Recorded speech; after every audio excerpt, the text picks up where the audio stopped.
Gospel of Mark, chapter 5, verse 21. All right, if somebody can help me out and read for me until I ask you to start.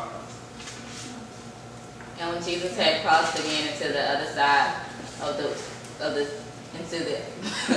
and when Jesus had crossed again in the boat to the other side, a great crowd gathered about him, and he was beside the sea. Then came one of the rulers of the synagogue, Jairus by name, and seeing him, he fell at his feet and implored him earnestly, saying, "My little daughter is at the point of death. Come and lay your hands on her so that she may be well and live." Okay. Talk about this right here. Tell me what's going on.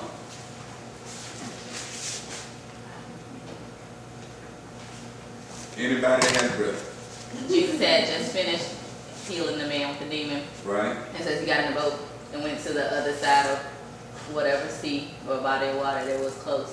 And then Jairus came looking for him because his daughter was about to die. But she was sick. Okay. And so, we still see here, crowds are following this man around. Crowds follow things that happen. You can't not do anything and expect crowds to follow. You make things happen, do things, show the power of God. And it says, and crowds followed him. Yes, and most of them were doing it for selfish reasons. But that's how you get the opportunity for people to see the glory of God, by actually causing the power of God to be manifested, and crowds will follow. So even as we're talking about as a ministry, the way you grow a ministry, you got to do things. You have to show the power of God. You can't just do the normal. People don't follow normal. They don't follow normal. People follow that's above normal. When they see you doing things that's beyond the norm, that's when people come to see what it is that you're doing, what it is that you're offering. And these people saw him doing things, and they wanted to benefit from the power that he was walking in. And ministry has to be that way on every level. It has to be that way. If you're a part of something in ministry, you have to look at yours. Sister Melvin, I'm glad you're here. I was looking at, we were at St. Stephen's last night, and we were at the 11th Episcopal District lay program, and Bishop preached, and so you know how it is. Y'all visit other churches and you kind of watch how people do things, and so I was helping serve communion.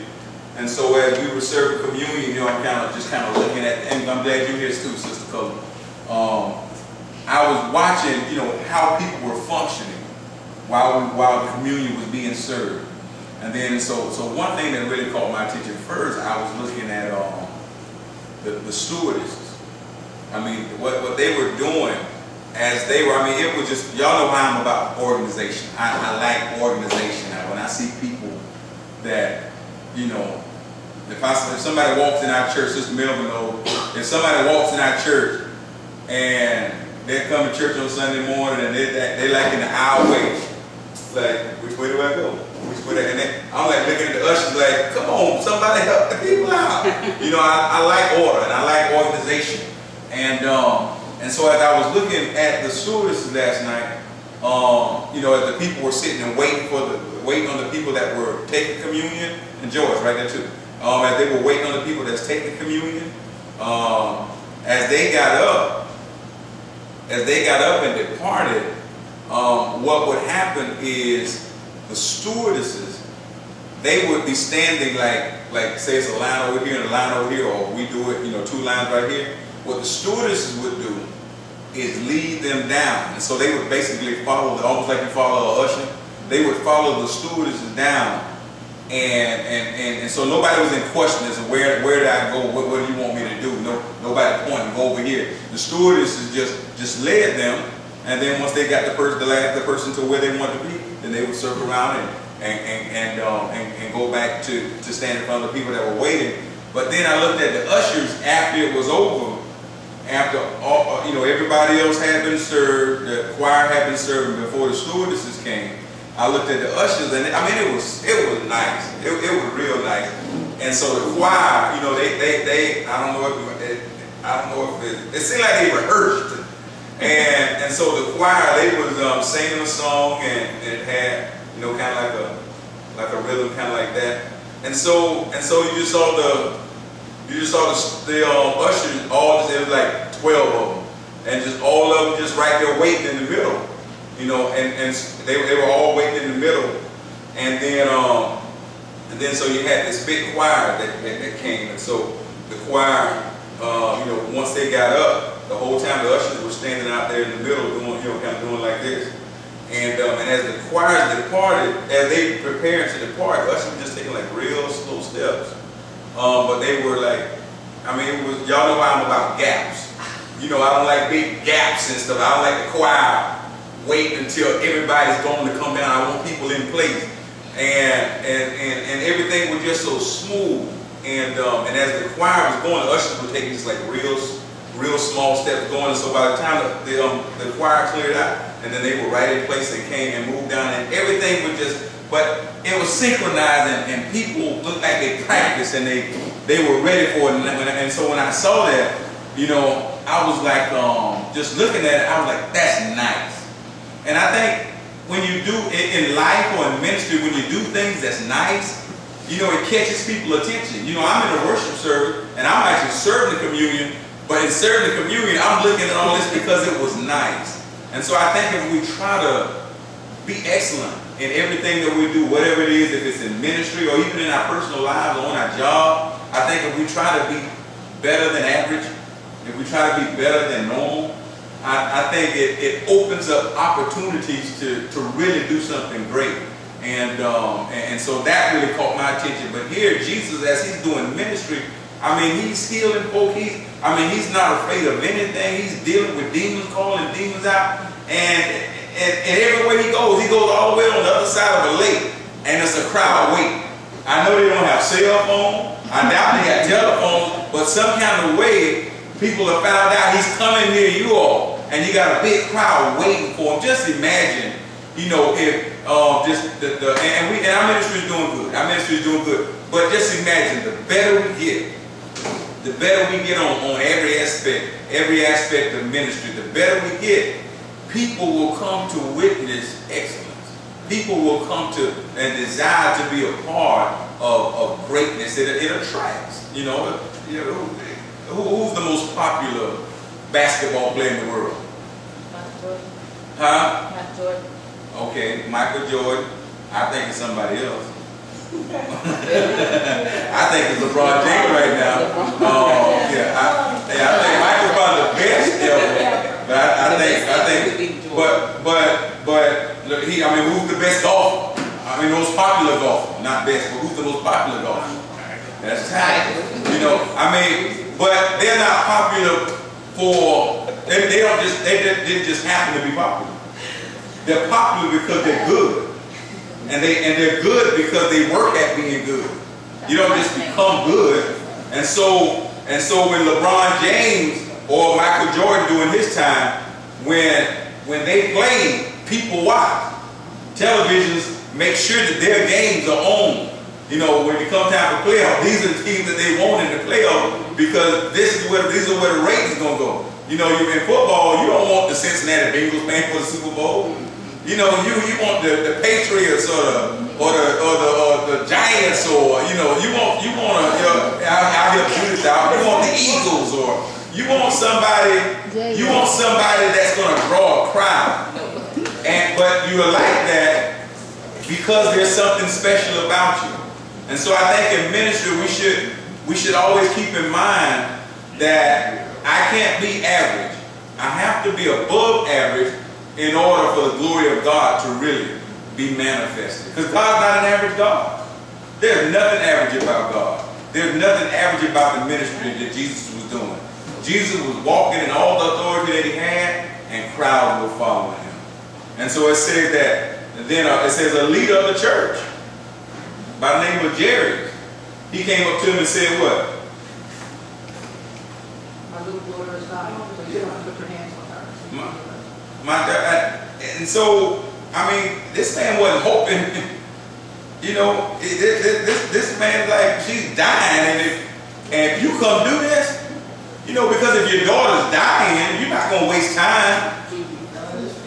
Yeah, you're not going to, he came to somebody that he knew could get the job done. And in ministry, if we're doing, if people know that we will get the job done, when they're in need of a breakthrough, need of coming out of mess, that they're in need of a change, they're going to come to where they know the best opportunity to make that thing happen in it. They're not going to come to just a normal place, just a common place. Some people will, but people that's really desperate, not you know.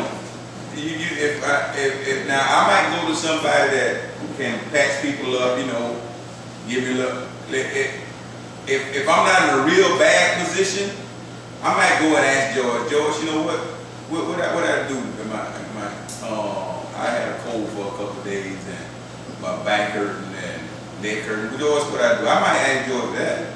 But if I'm like in real bad, you think I'm going to talk to George? I don't respect George, but I'm going to a doctor.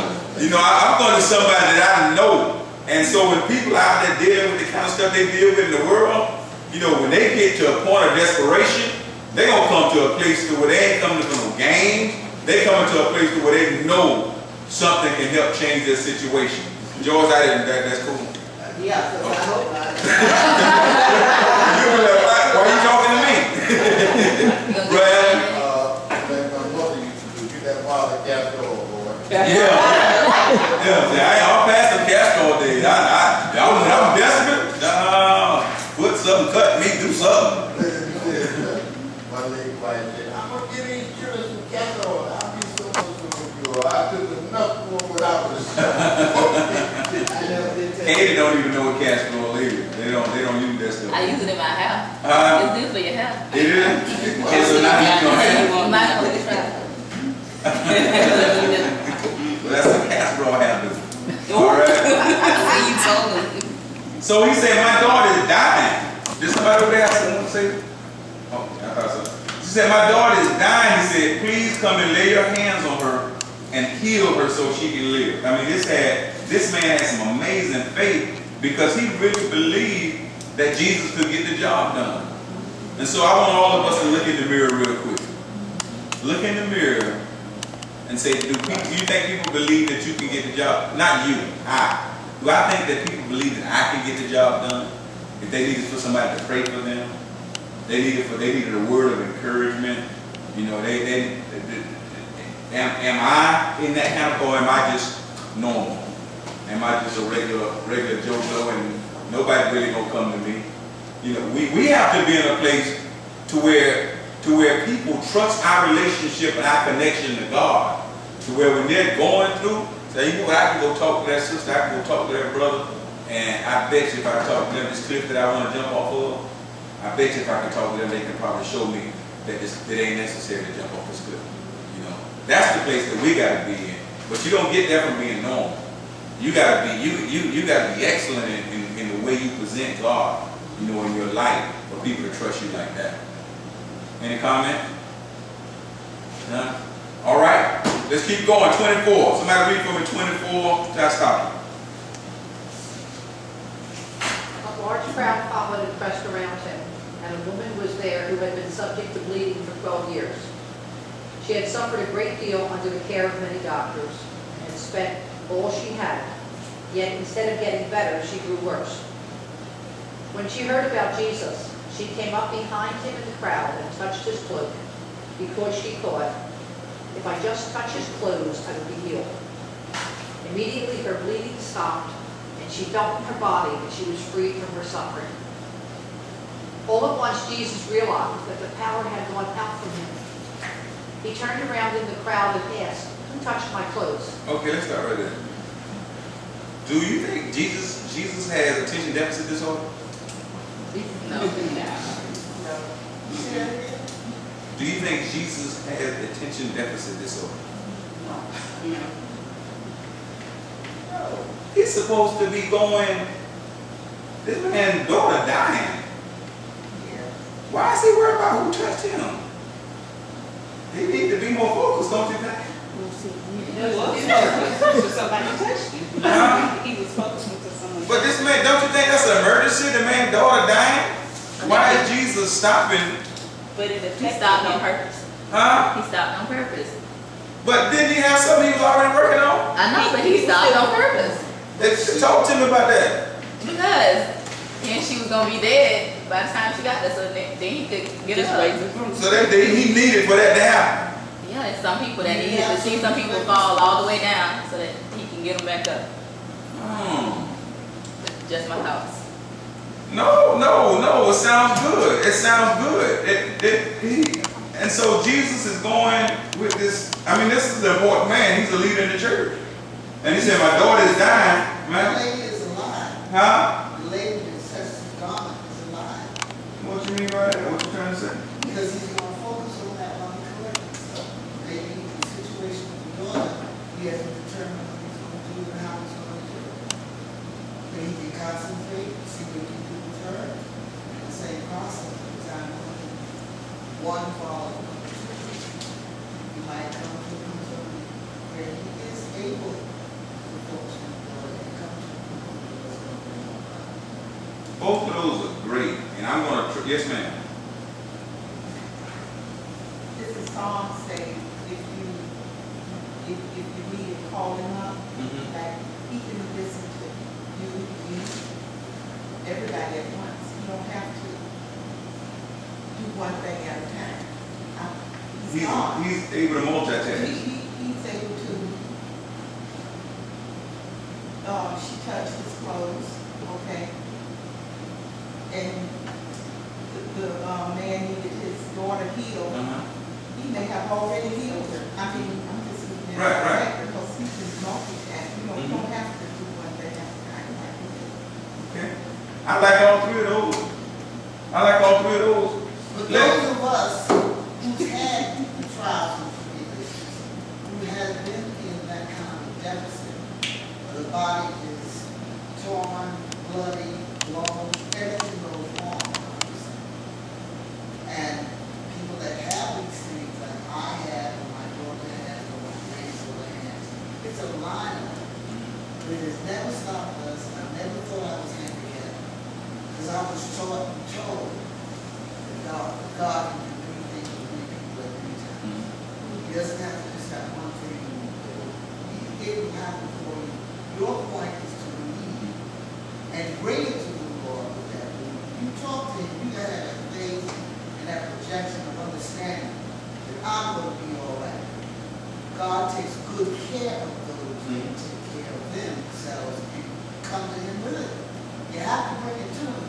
Guess what? To get results. He take care of those who take care of themselves, and he take care of them who don't take care of themselves. You have to. You have to. I know I was a clown out there, and he took care of me when I wasn't even trying to take care of myself. It takes all my people standing here, and I'm still alive. I didn't think I'd do the next 25. Check this out right here. I think when you do ministry, you can't have tunnel vision. You can't have what? Tunnel vision. You ever heard of that story about this man, he got beat up and raw and left for dead? And then it said that some church folk came by, looked at him and kept going. And the preacher came by and went on the other side of the street. Shame. I mean, he had to get church. He had to get church. I mean, you can't get church late. They run wrong because of. Or maybe he knew Yeah. his church didn't help him. His church was, And he left the church. he didn't go. Yeah. Say it again out there. I said maybe he knew his church couldn't help him. You know, some people. Yeah, and so he didn't have power. And so these church people walking by, and then a Samaritan, wasn't even a Christian, came along, took him, got him fixed up, bandaged up, left him at a hotel, and said, hey, I'm going to leave this right here for y'all to take care of it, and if this not enough, when I come back, let me know if I owe you anything. But the point is, those church folk, I wonder if they just had their mind on going to church. going to the synagogue. They were so you heard so heavenly minded, no earthly good. So focused. And sometimes in ministry you can't get tunnel vision.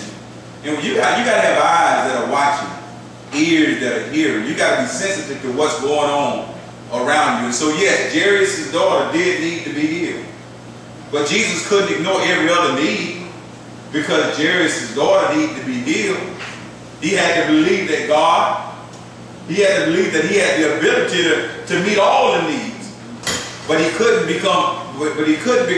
have tunnel vision and then begin to ignore needs. That right there can't happen. And in life, I mean, that's how we have to deal with life. You can't become so single-minded, have so much tunnel vision to where you just ignore needs that are all around you, hurting people that are around you. You know, has anybody here ever been going through something, and while you're in the midst of you struggling with money, you struggling with health, you know, you struggling with something, and then you run across somebody else that has a need, you know, and then God tells you in the midst of your going through, forget about yourself and go and meet that need. You know, go and provide assistance, go and provide support. You know, I mean, that right there, that happens all the time. But some people can be so into their own issues to where they can't see anybody else around them. You know, they can come in the room. You can have a family member dying in the hospital. Everybody at the room, you know, to visit the dying family member. They come in the hospital. They sit there and look at the person for five minutes. The next thing they talk about all of their problems. You know, child, I've been going through. I had to deal with this. I had to deal. How this party got turned into your pity party? We're here for a whole different reason. But because you're so focused on what you go through, you're so focused on what you're dealing with. And so we have to make sure in life that we don't get tunnel vision. You know, we have to be sensitive to all the things because it all might be working together. Octavia mentioned that maybe it wasn't time to get to Jairus' daughter quite yet. You know, maybe if you go ahead and let her die, then the real power can show up. You know, go ahead. I'm just thinking like how much of a blessing it was for her wanting to get up from the dead, but for the people around her to watch what happened. Somebody fall all the way down and then to be brought all the way back up. I don't know, it's just, sometimes I feel like sometimes our storms aren't just for us, but they're for the people around us as well. So, Bible says that you will overcome by the words of your testimony, by the blood of the Lamb and by the words of your testimony. The words of your testimony by the blood of the Lamb. And so our testimonies are necessary. One, they get us over. Okay? But two, they serve to help others, you know, get over. And because somebody looking at you and like, you know, if that person can do it, you know I can do it, you know. And I was teasing with none of them. But when I first came to this church, the brothers Frank Woods and Ben, and they all wanted me to start playing some golf. And I've never really been into golf. And so they wanted me, so I'm the new pastor, so I'm like, okay, I go hang out with brothers and go play some golf. And so, but one thing about me, I don't like to lose. I don't care what, I don't like to lose.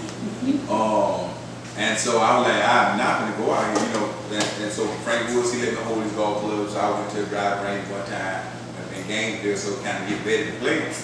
And I just couldn't hardly hit the ball. I mean, you got to hit the ball to try to win.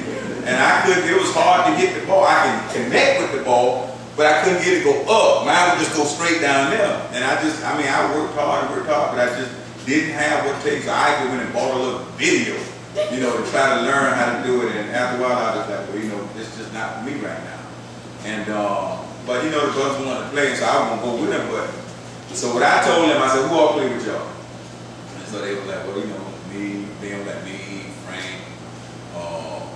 They said, call Pastor Stafford's name, call somebody else's name, Freddie Thompson, and George Smith. And so I said,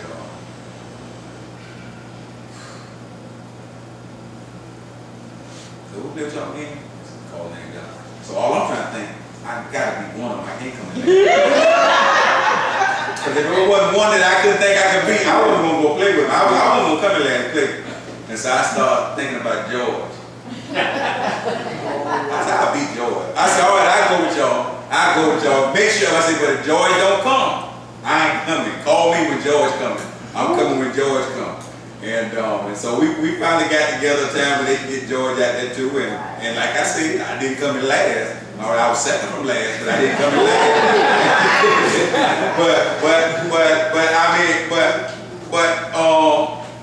I don't even know why I told that story. There was a point to it. What was the point I was making? That was completely different from what I was talking about. So Well, tell what you were talking about. It's not for yourself. We talk about that. Right. Not just being for us. Right, that for us. All right, and what you do is not always, and so I guess the point that I was trying to make is sometimes that what you do, I mean, you're not the only one involved or related to the things that you do. And so even with something as simple as going out there and talking about playing some golf, you know, in my mind, I'm thinking about a whole lot. And so George is simply going to just have fun. But he don't realize in my mind, I'm like, I got my mind on him the whole time. All I gotta do is beat that one right there. But when we go through things in life and we come through it affects more than just us. And so when we're able to come through, believe me, somebody is watching you. But Jesus, I liked him because he didn't get so focused in the fact that Jairus needed me, but he realized that on my way to Jairus' daughter, there's a need right here. And apparently this woman right here, wherever she was when she touched him, because it says she touched the hem, right? Yeah. I mean, the hem is normally down here at the bottom. Right. And so, I mean, and so she wasn't up in his face. You know, this woman was struggling, but she touched him, and he said, I felt it. Somebody touched me. I felt the virtue. I felt that if somebody's serious about coming out of whatever they're going through, somebody was serious about getting to me, and apparently they're going through something where they couldn't get in my face, but they fought through whatever they fought through, and I felt the virtue. And how does his disciples respond? All these people and Yeah. You gotta be careful. Like, Come on. what is your problem? You have attention deficit disorder? Like, what is your problem? All these people around here, you talking about somebody touch you? We're trying to go and get past these people so we can go and get this man's daughter that's dying, you know, so you can do your thing again. That's why all these people here, because you Jordan, and you Jordan your time. And he said, and you talking about somebody touch you, it's people pressing up against you all around the place. Why? He said, no, something was different about this touch right here. This touch was strong. I mean, sound like Jesus was saying, he didn't say it, but sound like he said, this person is desperate, and this person believes. You know, this person is doing whatever they can. And so it says that when his disciples, he said, but he kept on looking around. He said, the folk around me don't understand what I'm talking about. But you said at the beginning, show the power of God and people will follow. That's what draws it. That's what draws it. And he said, no, y'all don't see it, but it's somebody in here that's real desperate. And I'm looking, I can't see him, but it's somebody in here that's somebody going through something, but they want to come out. And y'all don't understand what I'm saying. Y'all think everybody here the same in the same place, they all testing you, Jesus, but no, it's somebody here that's really hungry. He said he kept on looking around to see who had done it. Then the frightened woman trembled at the realization of what had happened to her, came and fell to her knees in front of him and told him what she had done. I did it, Jesus. I did it. It was me. It was me. You ever been in church before and feel like the sermon wasn't about nobody else but you? Sometimes, huh? Yeah. Just the sermon all about you. Sometimes we get it so twisted. We be thinking the pastor knew our business. Talking about me. I say, go your business. God, I'm trying to tell you something. He said, she realized, I think he got me figured out. But she knew she was desperate. She knew I was. I just got to touch him. Everybody that's trying to go out and have coffee with him, everybody that's going to, I just need to just touch him. He don't even have to say nothing. I just touch him. She said, it was me. Fell down at his feet, it was me. Why all this commotion and weeping? The child is, where am I? My first 11. Oh, okay. He said she fell to her knees. And he said, daughter, your faith has made you well. Go in peace, your suffering is over. He didn't even say anything. She got it on her own. She wasn't, everybody else was waiting on him to say something. Touch me. Touch my daughter. Say something. Spit in some blood. Put it on my eyes. Say come forth. Say walk on the water. This woman right here, if I can just get down and touch a piece of it. If I can just touch it. And Jesus knew somebody with that kind of faith had touched him. You ever heard somebody talking about, sometimes you got to lay hands on yourself. You run around here looking for somebody to lay hands on you. Sometimes you better go lay hands on yourself. Jesus said, I don't have to say anything. Your faith done took care of this right here. You're straight. You well. Whatever you were dealing with, it's done. You did that when we were doing that praise on Sunday. I was making the point that you got to go. What was the title of the sermon on Sunday? Go get that. And I was like, even as we come to pray right now, God is calling for an abnormal pray, and now go get that. God is gonna do something right now when you go there.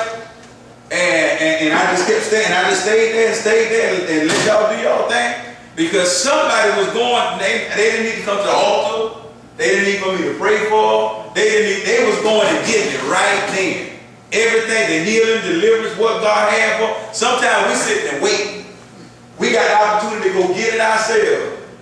And we sit and wait for the man of God or the woman of God to come speak something over our life, or something, this to happen or that to happen. Sometimes your deliverance is right in your hands. Sometimes it's right in your mouth, and you sit there like this right here. Now you done left church and you still broke down. I'll be glad when God healed me. God ready. But you act like you don't want to heal it. See, they're trying to be all cute and pretty. You better get desperate. Go ahead, no, I'm just looking at this. We done mentioned several words, so I done came up with a little formula. You can desperation plus faith or desperation plus belief equals healing. That's what it is. She was desperate. And she had the faith. There's some desperate folk out there, but they might not have the faith. This woman like, whatever I got to do to get to Jesus. And so if I got to praise my way through something to get to it, if I got to crawl my way, if I got to press my way, desperation. A lot of folk get desperate. A lot of folk find life all right. Life all right. I was fine for a long time. I did not need Jesus. I was cool. He was doing his thing. I was doing my thing, both of us was fine. But when I came to a point of desperation, nobody wasn't going to get in my way. I was going to go get it, and if you didn't like it, you were going to get left behind. I ain't got time to deal with you. I ain't got time to play games. I mean, one time, I think I told you that story about, when I was serious, when I got sick, I wasn't playing around. And I'll tell you about, I was single, my wife had left me, that's what made me desperate. She left me, took my kids, some desperate things. Different things make people desperate, That made me desperate. I was all by myself. I didn't have a family for about 10 years. And I was at this, I was with this choir, I used to go and sing and minister.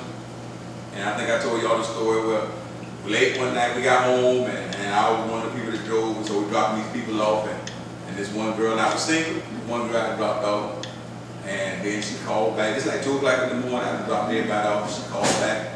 You know, it's cold outside. I'm in my house. Like going, you want to come over for some cocoa? It's cold, right? You need cocoa when it's cold. But I'm in my house. Well, I need to go outside in the cold to go get cocoa. I'm in my house.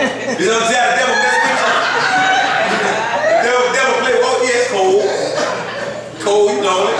It's all right. Go get some cocoa. You see what I'm saying? Well, go get some cocoa. Okay, cocoa. Okay, yeah. I'll be over for some cocoa. Yeah, okay, we get warm. Now I'm in a warm house. I'm going to go to cold. Go get some cocoa. Okay, but so I got dressed, went out of the cold, and went to go get some cocoa. And so when I went over there, so yeah.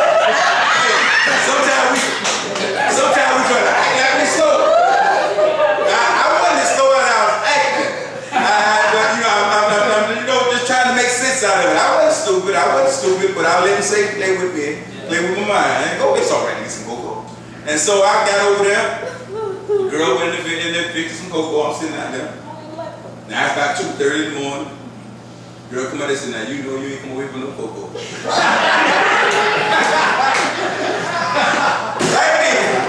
Right then, God said, boy, you about to mess everything up. You about to mess everything up. You good, you had messed up. All the stuff you're doing, you're on the straight and narrow. I'm blessing you, I'm restoring relationship with your kid. You about to mess up. You shouldn't have came over here. I was desperate then. I was desperate. I said, you know what you're right, and I need to go home. And as I went ready to go home, she's gonna stand in front of the door. That's the little thing that's all over. But I was desperate. Wasn't no more, wasn't no cocoa, wasn't nobody. All I saw is I'm about to mess up. God's been good to me. I got this girl, they could have got me for battery or anything. But I got this girl that moved this girl out the way, ran in the door like a little wimp, ran outside the door, jumped in my car and ran home. You could have called me whatever you wanted to call me. I got in my car and I ran because I was desperate. I wasn't going to sit there. I said, boy, I shouldn't. I don't know why I let myself do this. But I'm in it now, and I can't go down like this right here. I was desperate, and I got out of there. When we reach that point of desperation, you're going to do what it's going to take to get what you need. And the same thing with salvation. And the women can tell me, y'all can tell me if it's different. But my perspective is, and I'm probably wrong, but it seemed to me that women can kind of go to church and just kind of make a decision, just go ahead and just go to church, even though they might not really be there yet, but they just can kind of go. But it seems to me like guys like really got to be in the gutter before they make a decision to come to Christ. Because I see a lot of guys, it's like guys holding on to the last little thread, and you got to be in the gutter to where you can't see nowhere. But I could be wrong. But to me, it seems like because you got just women just go ahead and just go to church, even though they know some things. You know, I'm not really ready to commit yet, but I still just go to church. But it seems like with me, guys gotta just hit rock bottom before they go. Am I right, wrong, or what? Somebody talk to me. You think? I know you're right, because my husband's on the front seat. I started wanting to push him on that one. So remember me, look at the time when that girl was like, you go ahead and that beef back there. Okay, all the way from the back.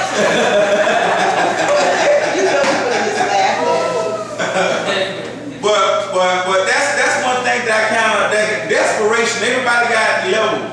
You know, when are you finally desperate? You know, you can have two people going through the same thing, but one can be desperate and one not desperate. But I think that when you put this desperation thing out there you're talking about, and then you put faith with it, you know, when you put faith with it, you know, I think that's perfect opportunity right there for God to do what He does best. All right. So wonderful. So he said, daughter, you straight. While he was still speaking to her, messengers arrived. You know, he stopped. You're supposed to be going. You better get talking to this woman, but this woman got an issue. And you can't have a tunnel vision You know, yeah, I know Jared's important. He want me to go pray with his daughter.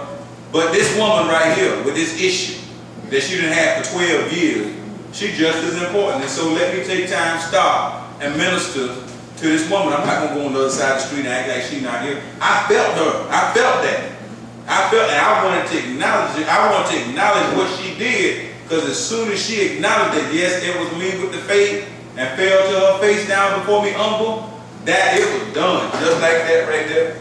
And so he said, while he was yet speaking to her, messengers arrived from the home of Jared. He got messengers. See, this woman don't have messengers. She just some poor woman that been sick for 12 years. Jared's got messengers. Where Jesus at? I went and talked to him however long ago, and he ain't here yet. I done made it back home, and he not here yet. And they said that the messengers arrived from the home of Jared, the leader of the synagogue, and they told, well, I guess Jared is still with Jesus. Yeah. And they told Jared, your daughter is dead. So Jared is still hanging with him while he's doing what he's doing. Your daughter is dead. How do you think Jared's feel about Jesus now? He's about ready to punch him in. Yeah, you tripping, Jesus. I came and got you while she was alive. If you would have came instead of stopping with this woman, that anybody ever feel like that about Jesus? You came and you prayed to him, and then you still lost the job. The house still went into foreclosure. You went to the doctor, and the doctor confirmed that it was cancer. The divorce still went through. After you prayed. Anybody ever prayed for something, and then what they prayed for didn't happen? The mess still came? It happened to me before. Prayed hard. Yes, I do. I felt it. Got up. Thank you, Jesus. It's done. I went to, when I was a lady, I was in the hospital one time, and she said, can you come pray for my, I don't know if boy or girl was a baby. It's a little baby, can you pray for my baby? And because she went to my aunt's church, and she heard I was in the hospital, I don't know why I was in there. And so she came to the room where I was, and asked if I can come pray for her baby. And so when I went in there praying for the baby, I don't even say, I don't even think it's might have been a year and a half. I went in there and prayed for that baby. Man, while I was praying, I felt the baby's heartbeat start hitting strong. Speeding up, I was like, wow. I told him, I said, I felt this baby gonna be all right. I felt the heartbeat, this baby gonna be all right. Next day, Mom told me the baby died. I ain't prayed for nobody for 8 months. That shook me up. I was like, God.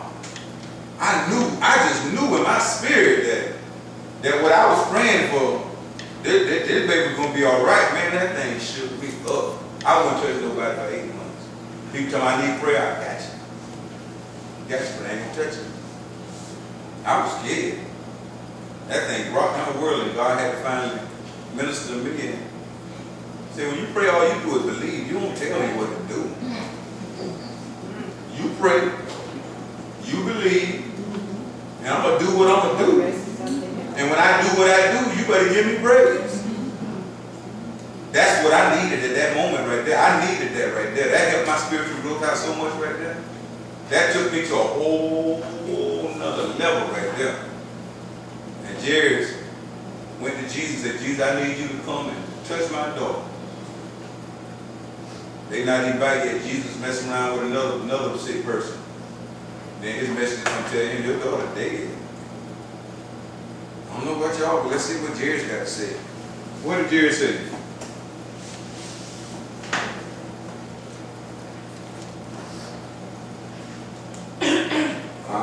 Well, let's see. What verse? It says,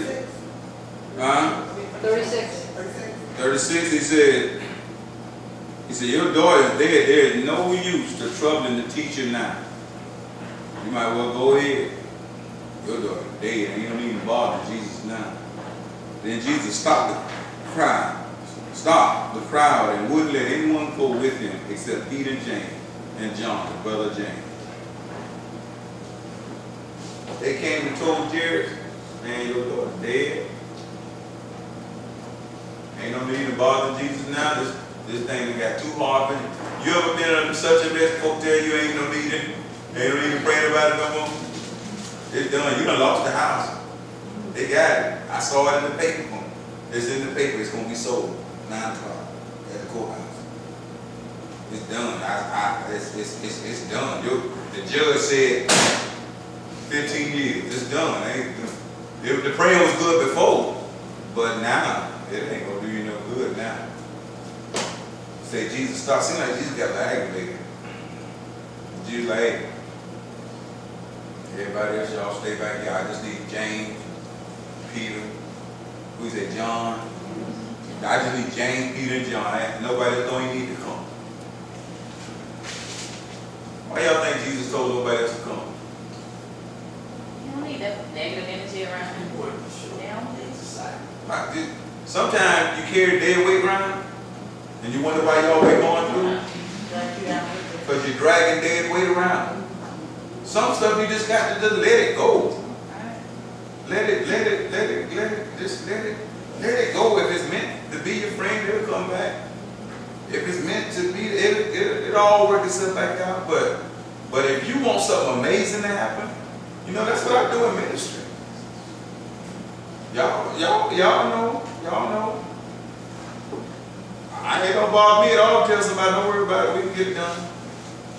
Don't quit. We can get it done. Don't worry about it.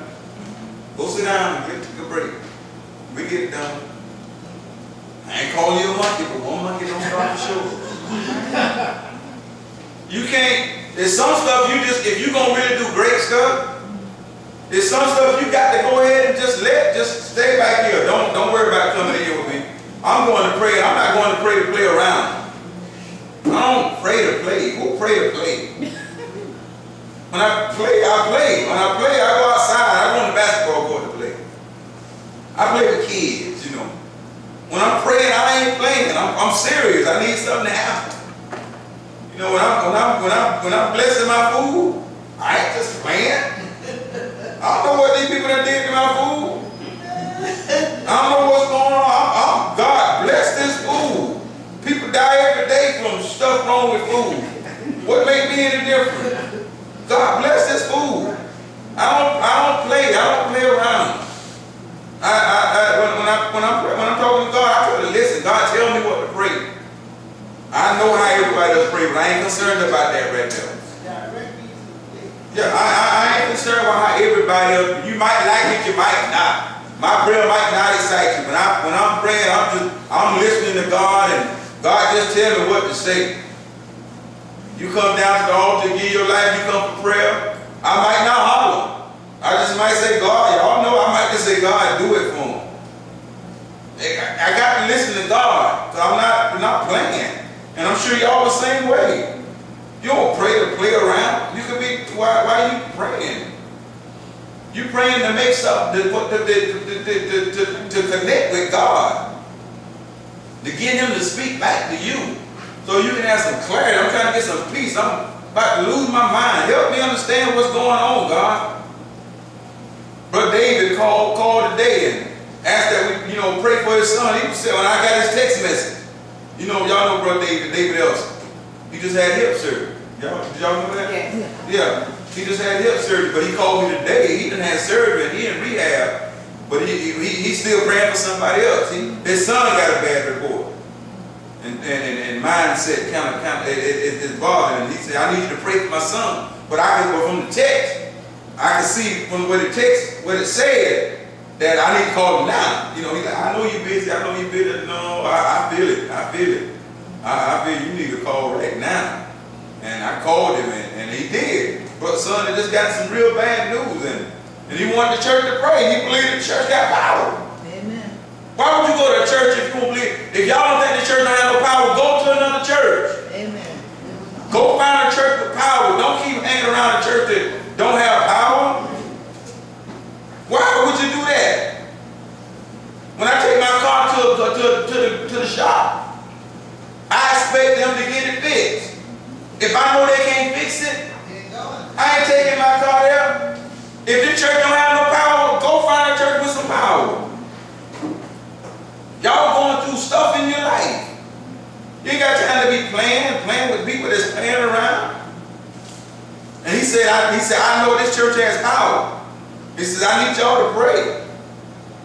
And so I said, well, I'm here. I'm trying to get back to the church right now. And I said, I know Sister Cullen and them, they got prayer meeting going on. I try to stop them. I try to catch them before they leave for prayer meeting, but I miss them. And I said, but I told them, and then I also give it to the Bible study tonight.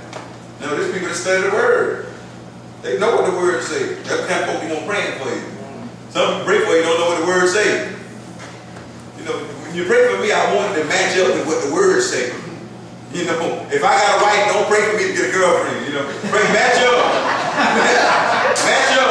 match up with what the Word say. And so I said, I'm praying to the Bible study group. They know the Word. And we'll pray for you, but he believes his church had power.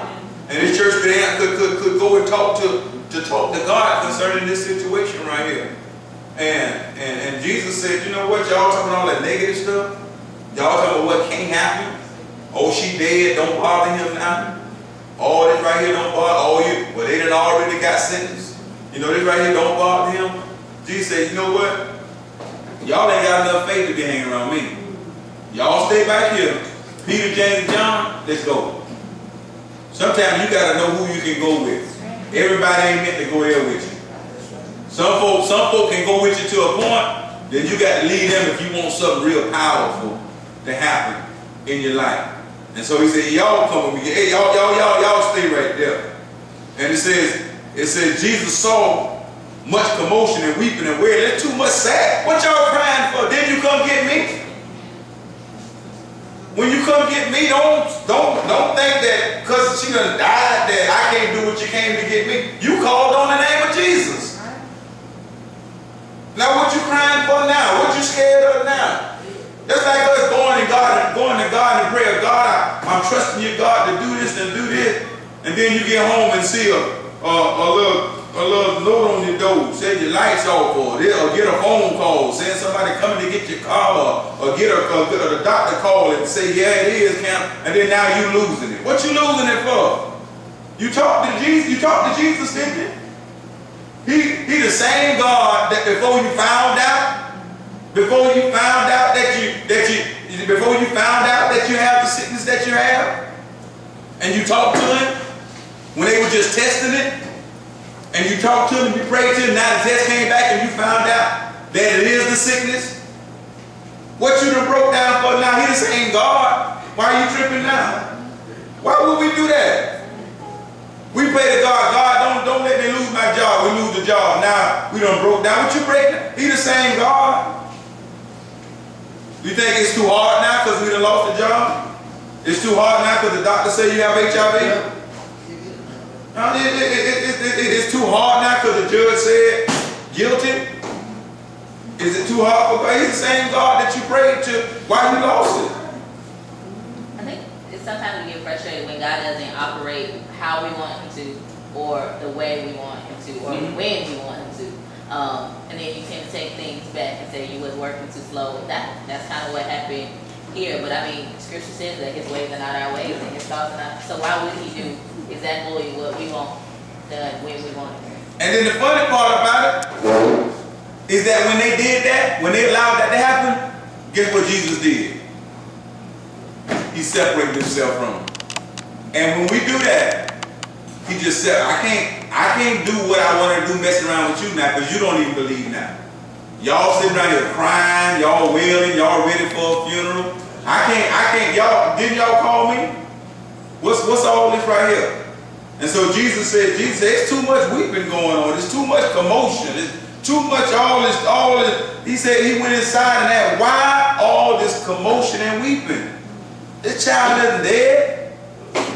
She's just sleeping. Why everybody, didn't y'all come get me? Why y'all whining and crying and commotion and all the wailing? She is not dead. She's only sleeping. And then the crowd really tripped in. What it did?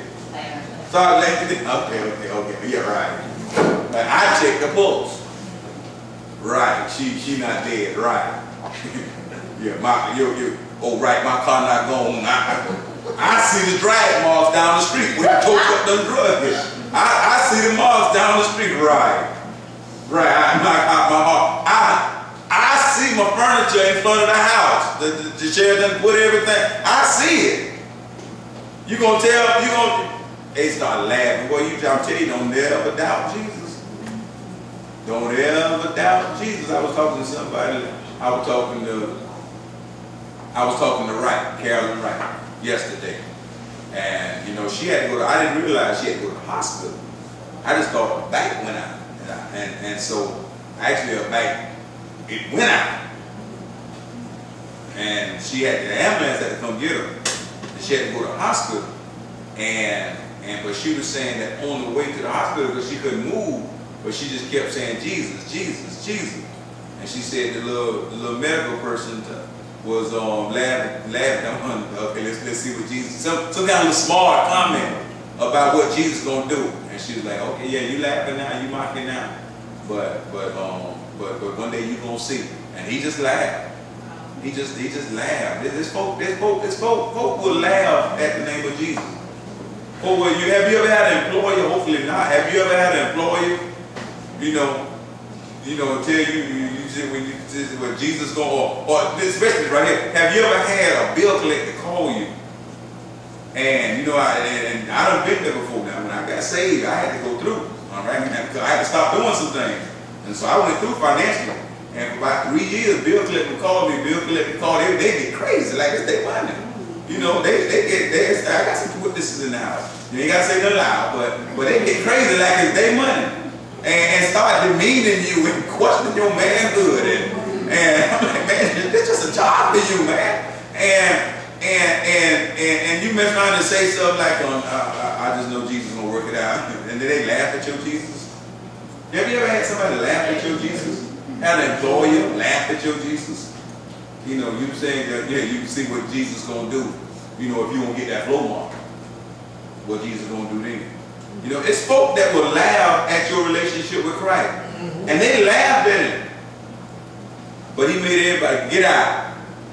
Y'all, I can't do it with y'all in here. Y'all too negative. Y'all don't have enough faith. Get out. We can't, he said he made all of them leave.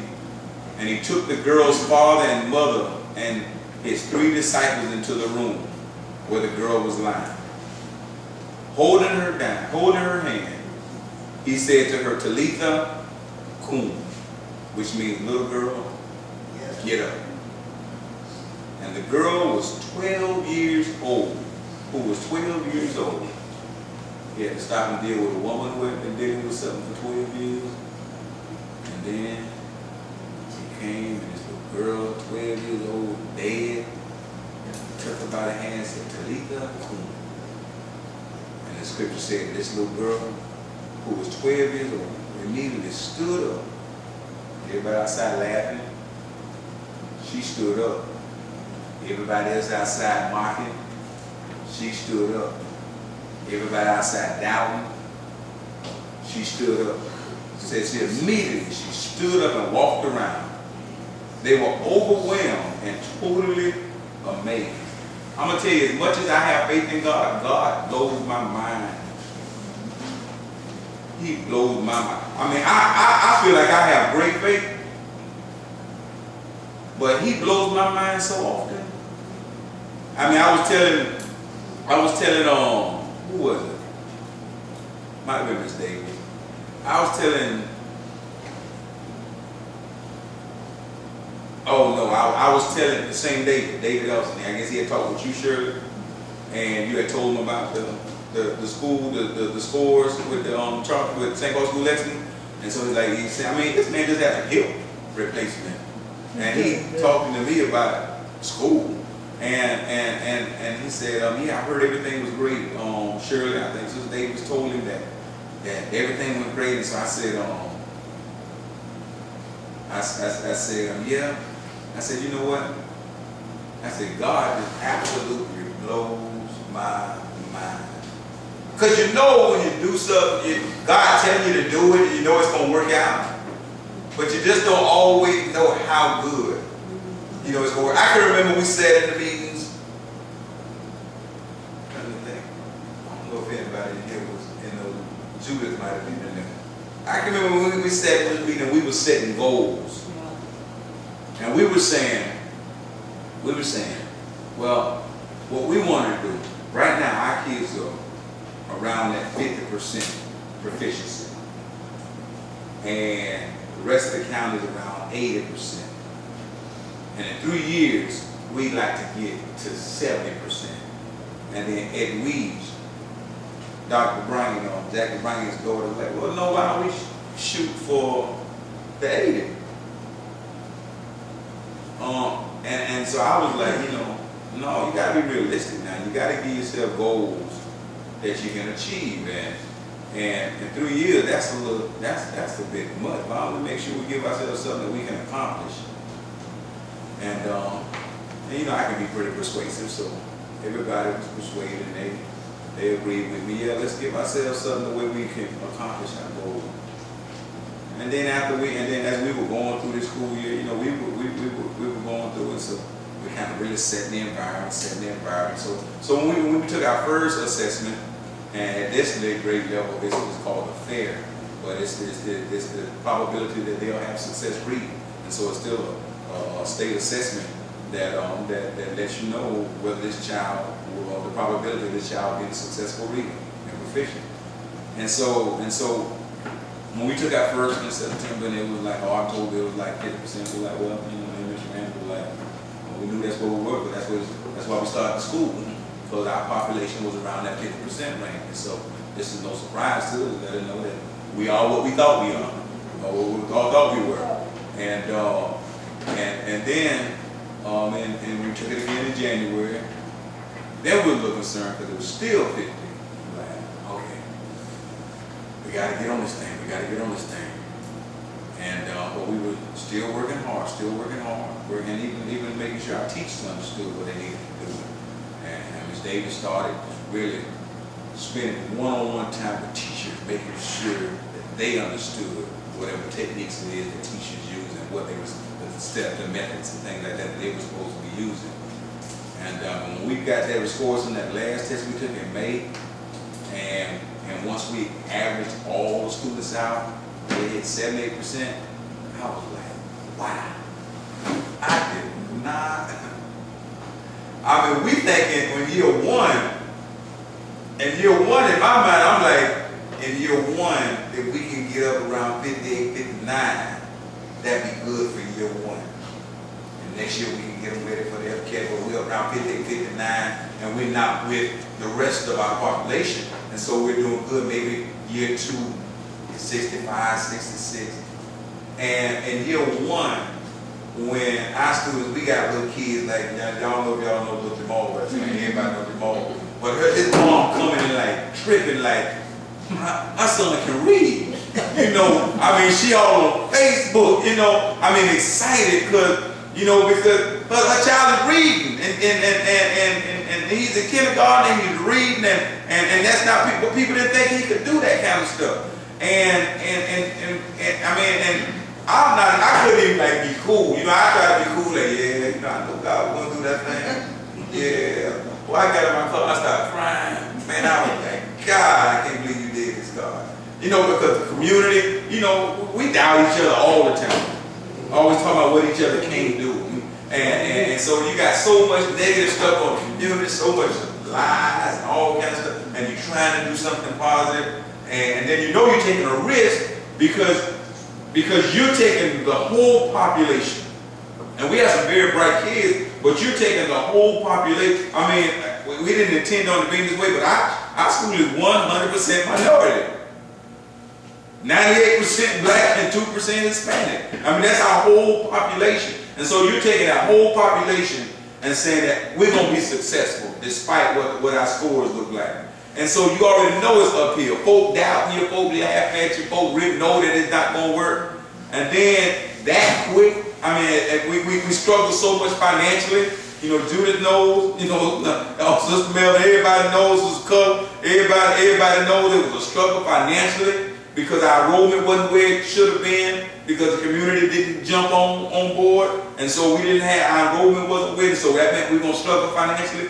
But then our fundraising committee kicked it in. We raised over $30,000 on our own to make sure those kids got a good. What school? No schools do that. They got money that come. We raised over $30,000 on our own to make sure that those children had this opportunity right here. And so you hear all this right here, you feel all this, and you feel, man, I don't understand why these people don't understand what God is doing, and it gets so frustrating. And then when you get scores in like that right there, and then on top of that right there, you look at your final outlook, look at your attitude in the fundraising committee, done all the work here, and find out that we're going to finish the year in the black, all our bills going to be paid. You see You know, what it says everything. here? You see what it says here? Be not afraid. Be not. Only believe. Be not. If I've been there like I have, I know that you're right, you are, and the vision is there and it's very clear. But still, Just gotta with all that faith, it's like I know God gonna do it, I know God gonna do it, but when He does it, and does it so far beyond what I thought, I'm just like, you just have to keep talking I'm about like, it. that man blows my on New Year's night, you know, we preached that sermon, that man made me want to jump.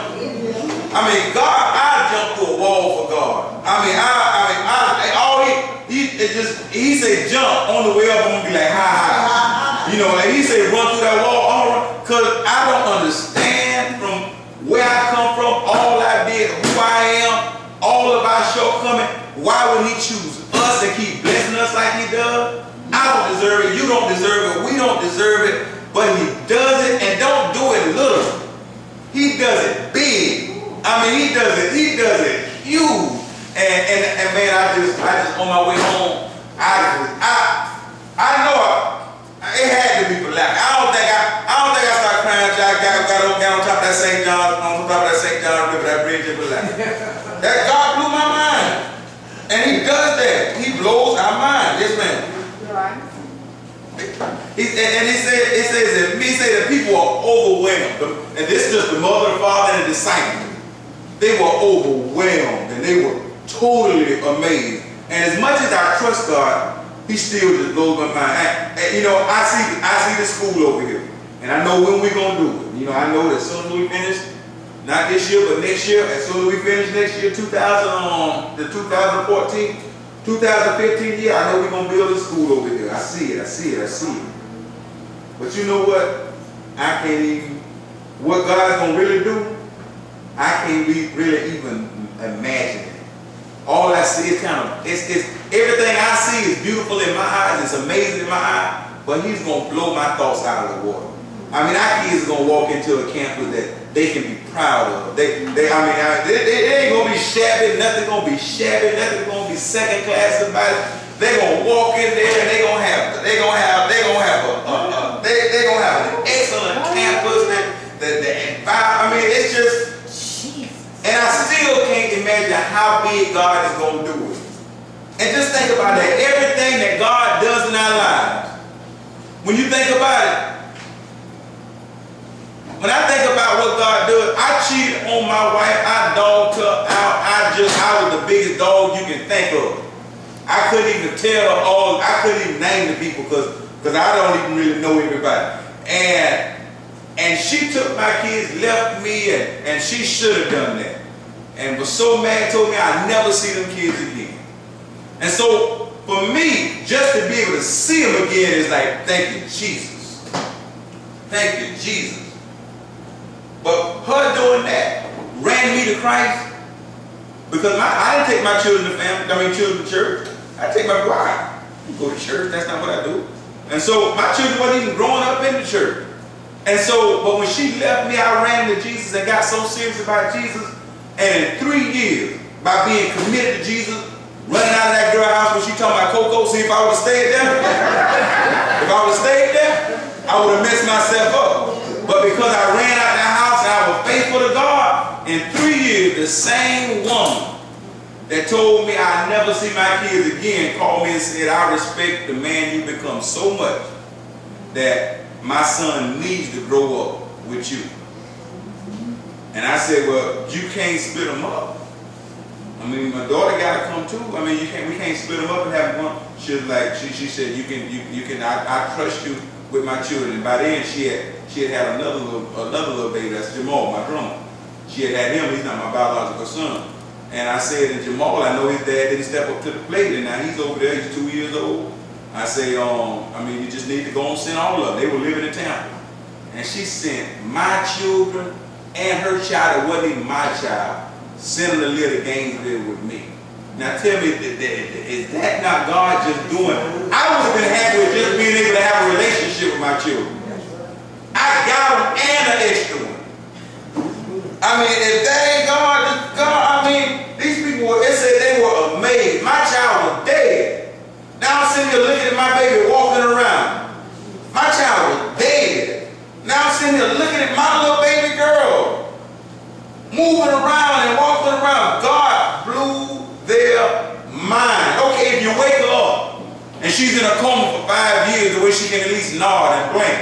Okay, at least we know we can communicate with her. But no, she stood up, walked around like nothing, and God will blow our mind. Have anybody ever had a car, don't raise your hand, had a car repossessed and got a better car? God, Lord, God will ever lost a job, then got a better job?